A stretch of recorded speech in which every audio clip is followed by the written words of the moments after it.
Hello student, स्वागत है आपका बीपीएससी कॉर्नर में। आज के इस वीडियो में हम बीपीएससी प्राथमिक शिक्षक प्रारंभिक परीक्षा जो एडुटेरिया के द्वारा प्रैक्टिस सेट तैयार किया गया है, इसके प्रैक्टिस सेट को फ्रेंड्स हम देखने जा रहे हैं और ये हमारा 12वां प्रैक्टिस सेट है। इससे पहले हम लोगों ने 11 प्रैक्टिस सेट को कवर कर लिया है। अगर आप नहीं देखे हैं तो आपके पास समय जो है बहुत कम है फ्रेंड्स, 7th फेज वाले के लिए पास। तो प्लीज़ आप जाकर सभी प्रैक्टिस सेट को देख लीजिए क्योंकि ये आपके लिए काफ़ी इम्पॉर्टेंट है। समय काफ़ी कम है, ऐसे में आप जो अपनी तैयारी है काफ़ी जी जान से कीजिए ताकि इस बार आपका सिलेक्शन ज़रूर हो। और आई होप कि इस बार ज़रूर आप एक टीचर बन के आएंगे और बिहार को जो है अच्छी सेवा प्रदान करेंगे। इसी जो है उम्मीद के साथ शुरू करते हैं हम आज का वीडियो और देखते हैं आज के महत्वपूर्ण सवालों को। आज का पहला सवाल है हमारा, संथाल विद्रोह को किस अन्य नाम से जाना जाता है? तो इसको हम जो जानते हैं अगले और नाम से, तो यह हो जाएगा हूल विद्रोह के नाम से जाना जाता है। और यह विद्रोह हुआ कब था, संथाल विद्रोह? तो इसके कार्यकाल को जान लेते हैं। यह 1855 से 56 के बीच जो है विद्रोह का समय था। तो ऑप्शन जो बी हो जाएगा इसका राइट आंसर हो जाएगा। और एक तथ्य इसके बारे में जान लेते हैं। संथाल विद्रोह का जो नेतृत्व किया था वह सिद्धू एवं कानू ने किया था। अगला सवाल है हमारा, बक्सर के युद्ध के समय बंगाल का नवाब कौन था? तो यह मीर जाफर थे। ऑप्शन सी हो जाएगा इसका राइट आंसर। और बक्सर का युद्ध काफ़ी इंपॉर्टेंट है, कब हुआ था? तो यह 22 अक्टूबर 1764 ईस्वी को हुआ था। यह भी आप याद रखिएगा। नेक्स्ट देख लेते हैं हम अगले सवाल को, सत्यशोधक समाज की स्थापना कब हुई थी? तो सत्यशोधक समाज की स्थापना 1873 ईस्वी को जो है ज्योतिबा फूले के द्वारा की गई थी। नेक्स्ट है, इंडियन अनरेस्ट नामक पुस्तक की रचना किसके द्वारा की गई थी? तो इसकी रचना जो है वैलेंटाइन सिरोल के द्वारा की गई थी। तो ऑप्शन सी हो जाएगा इसका राइट आंसर। नेक्स्ट सवाल है, गीता रहस्य नामक ग्रंथ के लेखक हैं? तो इसके लेखक हैं ऑप्शन जो डी हो जाएगा इसका राइट आंसर हो जाएगा। बाल गंगाधर जो है तिलक गीता रहस्य नामक ग्रंथ लिखे थे। तो ऑप्शन डी हो जाएगा। नेक्स्ट देख लेते हैं हम अगले सवाल को, किसने सर्वप्रथम भारत में प्रथम सामुद्रिक व्यापारिक केंद्र स्थापित किया था? तो पुर्तगाल सबसे पहले आए थे भारत में, तो इन्होंने ही सबसे पहला जो है व्यापारिक केंद्र स्थापित किया था। नेक्स्ट सवाल है, भारतीय राष्ट्रीय कांग्रेस के किस अधिवेशन में पहली बार एक महिला को अध्यक्ष चुना गया था? तो महिला को अध्यक्ष बनाया गया था भारतीय राष्ट्रीय कांग्रेस अधिवेशन में। यह था आपका ऑप्शन जो डी हो जाएगा। 1917 के कलकत्ता अधिवेशन में प्रथम महिला जो है अध्यक्षता की थी। तो और यह अध्यक्षता की किसने थी? तो यह की थी एनी बेसेंट के द्वारा, एनी बेसेंट के द्वारा। नेक्स्ट देख लेते हैं हम अगले सवाल को। अगला सवाल है, परमहंस मंडली की स्थापना किसके द्वारा किया गया था? तो इसकी स्थापना जो है दादोबा पांडुरंग के द्वारा किया गया था। ऑप्शन बी हो जाएगा। नेक्स्ट है, 1938 ईस्वी में भारतीय राष्ट्रीय कांग्रेस के हरिपुरा अधिवेशन की अध्यक्षता किसने की थी? तो काफ़ी इंपॉर्टेंट ये अधिवेशन है, इसकी अध्यक्षता सुभाष चंद्र बोस के द्वारा की गई थी। नेक्स्ट देख लेते हैं हम अगले सवाल को, निम्नलिखित में से किनके द्वारा जैन साहित्य कल्पसूत्र लिखा गया? तो यह लिखा गया था भद्रबाहु के द्वारा। ऑप्शन बी हो जाएगा इसका राइट आंसर। अगला सवाल है, सिकंदर के द्वारा भारत विजय का अभियान किस वर्ष किया गया था? तो भारत विजय का जो अभियान है यह किया गया था आपका 326 ईस्वी पूर्व। तो ऑप्शन सी हो जाएगा। नेक्स्ट है, उत्तर वैदिक काल में कर संग्रह किसके द्वारा किया जाता था? तो यह किया जाता था आपका भागदूत के द्वारा। नेक्स्ट सवाल को देख लेते हैं, निम्नलिखित में किसने बंगाल में द्वैध शासन प्रणाली को समाप्त किया था? तो द्वैध शासन प्रणाली को समाप्त करने वाले थे वारेन हेस्टिंग्स। तो ऑप्शन सी हो जाएगा इसका राइट आंसर। और इनका कार्यकाल 1772 ईस्वी में था। यह भी आप याद रखिएगा। देख लेते हैं हम अगले सवाल को, हरिजन सेवक संघ के प्रथम अध्यक्ष थे? तो यह घनश्याम दास बिरला थे। तो ऑप्शन जो बी हो जाएगा इसका राइट आंसर हो जाएगा। अगला सवाल है हमारा, निम्नलिखित में से किसने 1921 में अवध प्रांत में हुए एका आंदोलन का नेतृत्व किया था? नेतृत्व किया गया था मदारी पासी के द्वारा। ऑप्शन ए हो जाएगा इसका राइट आंसर। नेक्स्ट देख लेते हैं अगले सवाल को, तिलक स्वराज फंड की स्थापना निम्नलिखित में से किस आंदोलन के दौरान की गई थी? तो यह असहयोग आंदोलन के द्वारा की गई थी। अगला सवाल है, निम्नलिखित में से किस अधिनियम में भारतीय ईसाइयों तथा आंग्ल भारतीयों के प्रतिनिधित्व के लिए पृथक निर्वाचन मंडल बनाने जाने का प्रावधान किया गया था। तो यह किया था भारत शासन अधिनियम 1919 में, ऑप्शन सी में। नेक्स्ट देख लेते हैं हम अगले सवाल को। अभिनव भारत के किस सदस्य को बम बनाने की कला सीखने के लिए पेरिस भेजा गया था?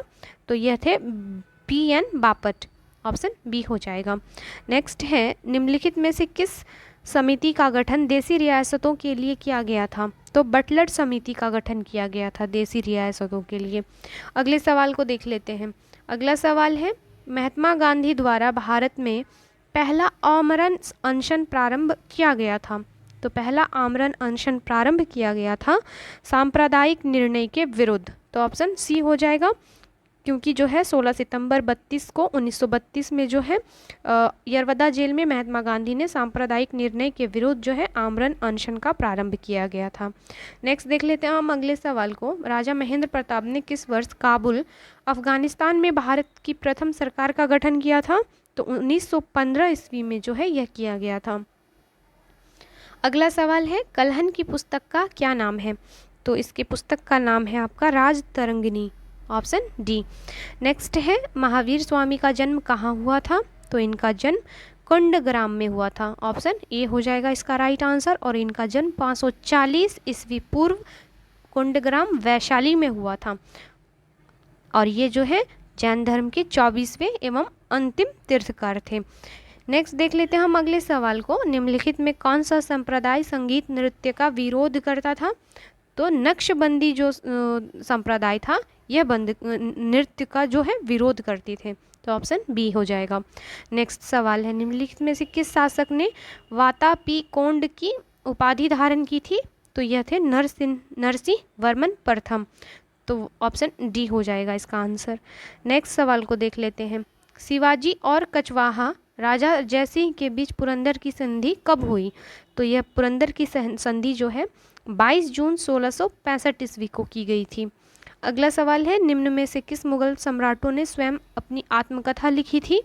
तो यह है बाबर और जहांगीर, दोनों जो मुगल सम्राट हैं अपने जो आत्मकथा है स्वयं लिखी थी। बाबर ने अपनी आत्मकथा तुजू के बाबरी को लिखी थी और जहांगीर ने अपनी आत्मकथा तुजू के जहांगीर जो है फारसी में लिखी थी। अगला सवाल है, निम्न में से किस शासक ने गुलरुखी नाम से कविताओं की रचना की थी? तो यह की थी आपका सिकंदर लोदी ने, ऑप्शन ए हो जाएगा। अगला सवाल है हमारा, सूची 1 को सूची 2 से मिलाना है या सुमेलित करना है। तो हड़प्पा जो है यह हो जाएगा आपका रावी नदी से रावी नदी के तट पर स्थित है। बनवाली आपका रंगोई हो जाएगा। मोहनजोदड़ो जो हो जाएगा सिंधु नदी से समीप है। और लोथल जो है यह भोगवा नदी के समीप है। तो इसका आंसर हो जाएगा आपका ऑप्शन बी 3, 4, 1, 2। आप भी मिला लीजिएगा। सवाल है, आर्यों के संबंध में निम्नलिखित में कौन सा कथन असत्य है? तो जो कथन असत्य है आर्यों के बारे में, ऑप्शन सी हो जाएगा। आर्यों का मुख्य व्यवसाय कृषि था, यह जो है गलत कथन है। नेक्स्ट देख लेते हैं हम अगले सवाल को। और आर्यों का अगर मुख्य व्यवसाय पूछे आपसे तो आप याद रखिएगा पशुचारण था, ना कि कृषि था। क्या था? पशुचारण था। नेक्स्ट देख लेते हैं हम अगले सवाल को। अगला सवाल है, पंचवेश्वर परियोजना किन 2 देशों की संयुक्त परियोजना है? तो यह भारत और नेपाल की परियोजना है, काफ़ी इम्पॉर्टेंट है। पंचवेश्वर परियोजना यह भारत के उत्तराखंड और नेपाल नदी को की जो है परियोजना है। नेक्स्ट देख लेते हैं हम अगले सवाल को। अगला सवाल है, रेणुका झील जो भारत के रामसर आर्द्रभूमि क्षेत्र के अंतर्गत आता है का संबंध किस राज्य से है? तो यह हिमाचल प्रदेश से संबंध है रेणुका झील का। नेक्स्ट है, निम्नलिखित में किस ट्रॉफी कप का संबंध फुटबॉल खेल से नहीं है? तो जिसका संबंध क्रिकेट से नहीं है या फुटबॉल से नहीं है, यह हो जाएगा आपका मेयर्स कप, ऑप्शन ए हो जाएगा इसका राइट आंसर। क्योंकि मेयर्स कप का संबंध जो है मुक्केबाजी से है, मुक्केबाजी से है, बाकी सभी का संबंध फुटबॉल से है। नेक्स्ट देख लेते हैं हम अगले सवाल को। ओलंपिक ध्वज को सर्वप्रथम किस वर्ष फहराया गया था? तो यह फहराया गया था 1920 ईस्वी में। अगला सवाल है, कांगेर घाटी राष्ट्रीय उद्यान किस राज्य में स्थित है? तो यह छत्तीसगढ़ में उपस्थित है। अगला सवाल है, विश्व वानिकी दिवस प्रतिवर्ष किस तिथि को मनाया जाता है? तो 21 मार्च को हम जो है विश्व वानिकी दिवस मनाते हैं। और इस बार का थीम क्या था 2023 का? वन और स्वास्थ्य। वन और स्वास्थ्य याद रखिएगा, अगर पूछता है तो आप बता सकते हैं। अगला सवाल है, किसी विषय को सीखने का मतलब उसकी डैश को सीखना एवं उसकी डैश को सीखना। तो क्या क्या हो जाएगा इसका आंसर? तो अवधारणाओं और विषय वस्तु को सीखना, तो ऑप्शन बी हो जाएगा। नेक्स्ट है, अपने बच्चों की मातृभाषा का प्रयोग करते हुए हिंदी भाषा की कक्षा में अपनी बात कहते हैं, यह बात है। तो क्या है इसकी बात? स्वाभाविक है, ऑप्शन बी हो जाएगा। नेक्स्ट सवाल है, बच्चों की लेखन क्षमता का आकलन करते समय आप सर्वाधिक महत्वपूर्ण किसे मानते हैं? तो इसे हम मानेंगे विचार तत्वों को, ऑप्शन बी। नेक्स्ट है, बच्चों को लिखना सिखाने के लिए सबसे अधिक महत्वपूर्ण क्या है? तो यह हो जाएगा आपका विचारों की अभिव्यक्ति, ऑप्शन जो डी हो जाएगा इसका राइट आंसर हो जाएगा। अगले सवाल को देख लेते हैं। अगला सवाल है, भारत का पहला निजी रूप से विकसित रॉकेट नवंबर 2022 में लॉन्च किया गया, जिसका नाम है, इसका नाम है आपका विक्रम एस। नेक्स्ट देख लेते हैं अगले सवाल को। निम्नलिखित में से किसके अध्ययन हेतु चीन द्वारा पहला अंतरिक्ष आधारित टेलीस्कोप कुआफो 1 लॉन्च किया गया? तो यह हो जाएगा सूर्य के जो है अध्ययन हेतु, ऑप्शन ए हो जाएगा। अगला सवाल है, गरुड़ 7 युद्ध अभ्यास निम्नलिखित में से कौन सा युद्ध अभ्यास है? तो यह हो जाएगा आपका भारत और फ्रांस वायुसेना अभ्यास है यह, तो जो ऑप्शन सी हो जाएगा राइट हो जाएगा। अगला सवाल है, हाल ही में की गई नियुक्तियों में निम्नलिखित में कौन सही सुमेलित नहीं है?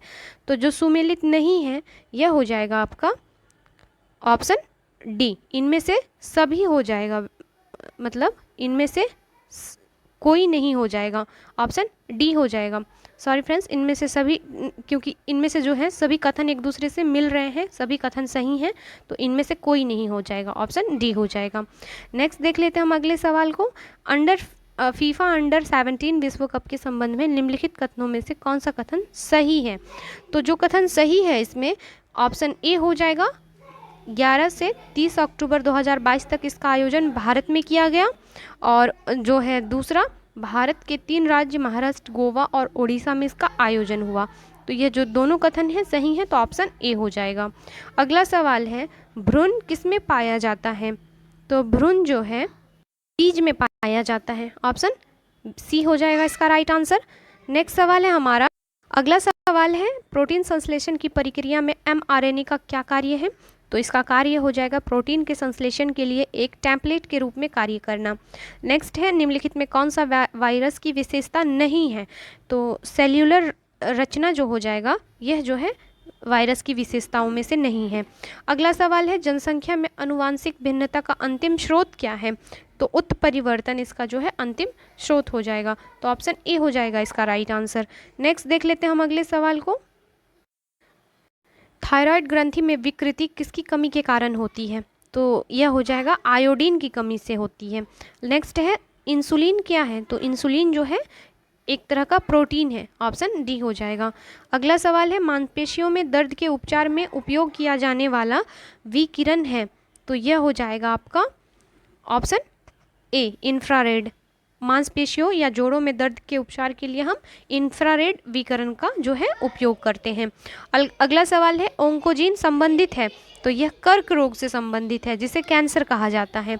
अगला सवाल है, यूकैरियोटिक कोशिका में हानिकारक पदार्थों को डिटॉक्स करने के लिए कौन सा अंग उत्तरदायी है?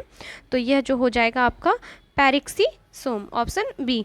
नेक्स्ट है, 10⁶ के कारक को इंगित करने के लिए प्रयुक्त उपसर्ग क्या है?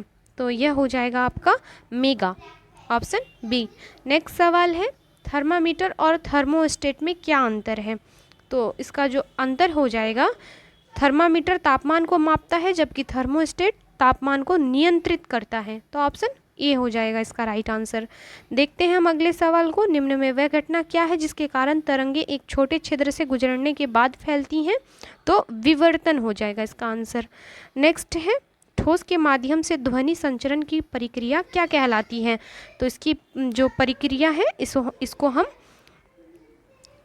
ऑप्शन जो बी हो जाएगा इसका राइट आंसर हो जाएगा, प्रवाहकत्व, ऑप्शन बी।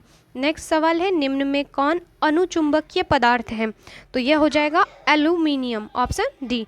नेक्स्ट है गॉड पार्टिकल है, तो गॉड पार्टिकल है जो है हिग्स बोसॉन है, ऑप्शन बी हो जाएगा। नेक्स्ट है रेडियो तरंगों की खोज का श्रेय दिया जाता है, तो इसको दिया जाता है हेनरिक हर्ट्ज को। नेक्स्ट है घरेलू ईंधन के रूप में प्रयुक्त एलपीजी में मुख्यतः तो है इनमें से सभी पाया जाता है। मरकैप्टन गंध के लिए डाला जाता है, अगर एलपीजी लीक हो जाती है तो इसी गंध के कारण हमें पता चलता है। और ब्यूटेन, प्रोपेन, ये सभी जो होते हैं घरेलू ईंधन एलपीजी में पाए जाते हैं। देख लेते हैं हम अगले सवाल को। हमारा अगला सवाल है, इलेक्ट्रॉन की खोज निम्नलिखित में से किसके द्वारा किया गया था? तो इसका खोज जो है जे टॉमसन के द्वारा किया गया था। नेक्स्ट सवाल है, रेत और नेफ्थलीन के मिश्रण को किसके द्वारा अलग किया जा सकता है? तो ऊर्ध्वपातन द्वारा या सब्लिमेशन के द्वारा हम अलग करते हैं। किसने signing Sikh youth of India नामक पुस्तक का विमोचन किया? तो विमोचन किया है राजनाथ सिंह ने, ऑप्शन सी हो जाएगा, यानी लॉन्च किया है। नेक्स्ट सवाल है, निम्न में से किस विकिरण का वेग प्रकाश के वेग के लगभग बराबर होता है? तो यह हो जाएगा आपका गामा किरण का जो वेग होता है लगभग प्रकाश के वेग के बराबर होता है। अगला सवाल है, निम्नलिखित में कौन नाइट्रोजनी उर्वरक का उदाहरण है? तो इसका राइट आंसर हो जाएगा कैल्शियम साइनामाइड, ऑप्शन ए हो जाएगा। नेक्स्ट देख लेते हैं हम अगले सवाल को। नाइट्रिक अम्ल के उपयोग के संबंध में कौन सा कथन सत्य है? तो इनमें से जो सभी कथन इनके बारे में है सभी कथन जो है सत्य हैं। नेक्स्ट है ऑक्सीजन अनुपस्थित होती है, तो केरोसिन में जो है केरोसिन में ऑक्सीजन की अनुपस्थिति होती है। अगला सवाल है हमारा, पेट्रोल में निम्न में क्या मिलाने से इंजन के ऑक्टेन संख्या बढ़ाई जा सकती है? तो इसमें मिलाते हैं हम टेट्रा इथाइल को, ऑप्शन सी हो जाएगा। नेक्स्ट है पंचायती राज व्यवस्था के अंतर्गत किसका निर्माण किया गया? तो इनमें से जो सभी का निर्माण पंचायती राज व्यवस्था के अंतर्गत किया गया, पंचायत समिति, ग्राम पंचायत, जिला परिषद। नेक्स्ट देख लेते हैं हम अगले सवाल को। राज्य के नीति निर्देशक तत्वों को भारतीय संविधान में शामिल किए जाने का उद्देश्य है, तो इनका जो उद्देश्य हो जाएगा सामाजिक और आर्थिक प्रजातंत्र को स्थापित करना। नेक्स्ट सवाल है, यदि किसी वस्तु की मात्रा को बदल दिया जाए तो उसमें क्या नहीं परिवर्तित होगा? तो इसमें जो है घनत्व का परिवर्तन नहीं होगा। देख लेते हैं हम अगले सवाल। सवाल है, भारतीय संविधान के किस अनुच्छेद में धन विधेयक परिभाषित किया गया है? तो यह हो जाएगा 110 में, अनुच्छेद 110 में जो है इसको परिभाषित किया गया है। अगला सवाल है, संसद के 2 सत्रों के बीच अधिकतम अंतराल हो सकता है? तो 2 सत्रों के बीच जो है 6 महीने का अंतराल हो सकता है। अगला सवाल है, संविधान में किसे संविधान सभा का संवैधानिक सलाहकार नियुक्त किया गया था? तो BN राव को जो है संवैधानिक सलाहकार नियुक्त किया गया था। अगला सवाल है, संविधान के किस अनुसूची में कर एवं शुल्क लगाने का प्रावधान है? तो यह है 7वीं अनुसूची में। नेक्स्ट सवाल है, 104 संविधान संशोधन के तहत निम्न में कौन सा वर्ग समूह जोड़ा गया? तो इसमें जो जोड़ा गया आपका अनुसूचित जाति, अनुसूचित जनजाति दोनों को। नेक्स्ट है, शिक्षा का अधिकार मौलिक अधिकार इंगित अधिकार अंतिम रूप से कब बना? तो यह बना आपका 2010 में। अगला सवाल है, निम्न में से किस संविधान संशोधन द्वारा संसद को यह अधिकार दिया गया कि वह संविधान के किसी भी हिस्से का संशोधन कर सकती है? तो यह दिया गया अधिकार 24वें संविधान संशोधन के अंतर्गत। अगला सवाल है, भारत में पहली पंचवर्षीय योजना का आधार था? तो पहली पंचवर्षीय योजना का जो आधार था हेराड-डोमर मॉडल, तो ऑप्शन ए हो जाएगा। नेक्स्ट है, बैंक दर का आशय केंद्रीय बैंक द्वारा ली जाने वाली आधिकारिक जो है ब्याज दर, इसे ही हम बैंक दर कहते हैं। नेक्स्ट देख लेते हैं हम अगले सवाल को। अंतर्राष्ट्रीय कृषि विकास कोष की स्थापना किस वर्ष की गई? तो इसकी स्थापना 1977 को की गई थी, ऑप्शन ए हो जाएगा इसका राइट आंसर। सवाल है, केंद्रीय बजट 2023 में घोषित पीएम विकास योजना के लाभार्थी कौन है? तो इसके जो लाभार्थी हैं यह हो जाएंगे कारीगर, ऑप्शन सी। नेक्स्ट देख लेते हैं हम अगले सवाल को। हमारा अगला सवाल है, गरीबी में कमी और विकास सुविधा किस संस्थान का एक प्रभाग है? तो यह हो जाएगा अंतर्राष्ट्रीय मुद्रा कोष का, ऑप्शन ए। नेक्स्ट सवाल है, निम्नलिखित में सबसे पहले पनबिजली शक्ति केंद्र भारत में कहाँ प्रारंभ हुआ? तो यह शिव समुद्रम में हुआ, ऑप्शन ए हो जाएगा इसका राइट आंसर। और यह जो है आपका कर्नाटक में अवस्थित है, यह भी आप याद रखिएगा। नेक्स्ट सवाल को देख लेते हैं, भारत में सर्वाधिक कोयला उत्पादन अग्रणी 3 राज्य निम्नलिखित में कौन है? तो यह राज्य हो जाएंगे छत्तीसगढ़, झारखंड और ओडिशा। अगला सवाल है, निम्नलिखित में कौन नवीकरणीय ऊर्जा स्रोत सर्वाधिक संभाव्यता वाला है? तो यह हो जाएगा सौर ऊर्जा। नेक्स्ट है, निम्नलिखित में से भारत पाकिस्तान बगलिहार परियोजना किस नदी पर है? तो यह जो परियोजना है यह चिनाब नदी पर बनाया गया है, ऑप्शन बी हो जाएगा इसका राइट आंसर।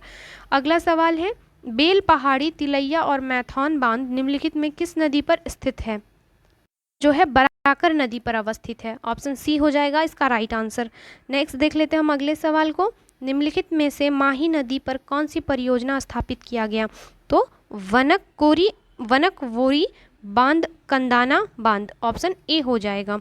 नेक्स्ट सवाल है हमारा, भारत के कौन 2 राज्य को मयूराक्षी परियोजना लाभान्वित करती है? तो यह हो जाएगा आपका पश्चिम बंगाल तथा झारखंड को लाभान्वित करती है। नेक्स्ट है, निम्नलिखित में से कल्पोंग जल विद्युत परियोजना कहाँ स्थित है? तो यह अंडमान निकोबार द्वीप में अवस्थित है। नेक्स्ट है, मंगोलाइड प्रजाति भारत के निम्नलिखित में से किस हिस्से में पाए जाते हैं? तो यह जो है आपके सिक्किम तथा असम दोनों ही राज्यों में पाए जाते हैं। देख लेते हैं हम अगले सवाल को। हमारा अगला सवाल है, निम्नलिखित में से रेल परिवहन द्वारा मैत्री एक्सप्रेस किन 2 देशों के बीच चलाया गया था? तो यह चलाया गया था भारत और बांग्लादेश के बीच।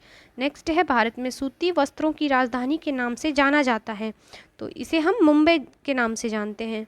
मुंबई को जो है सूती वस्त्रों की राजधानी के रूप में जाना जाता है। और प्रथम सूती मिल जो है का मिल 1851 में बम्बई में स्थापित किया गया था। अगला सवाल है, भारत में पाए जाने वाली सदाबहार एवं पतझड़ वन कितने ऊंचाई के बीच पाया जाता है? तो लगभग जो है 1500 से 2000 मीटर के बीच पाया जाता है। अगला सवाल है, गोदावरी नदी के किनारे बसे नगर निम्नलिखित में कौन है? तो ये हो जाएंगे नासिक, निज़ामाबाद, राजमुंद्री। नेक्स्ट है, निम्नलिखित में से किस नदी को ओडिशा का शोक कहा जाता है? तो महानदी को जो है ओडिशा का शोक कहा जाता है, जैसे कि बिहार का कोसी नदी है। नेक्स्ट देख लेते हैं हम अगले सवाल को, विश्व का सर्वोच्च पर्वत शिखर माउंट एवरेस्ट हिमालय के किस भाग में स्थित है? तो हिमालय के जो यह हो जाएंगे आपका वृहद हिमालय के बीच स्थित है, ऑप्शन ए हो जाएगा इसका आंसर। फ्रेंड, वीडियो कैसा लगा प्लीज़ आप अपना फीडबैक दिया कीजिए। मिलते हैं नेक्स्ट वीडियो में, तब तक के लिए थैंक यू।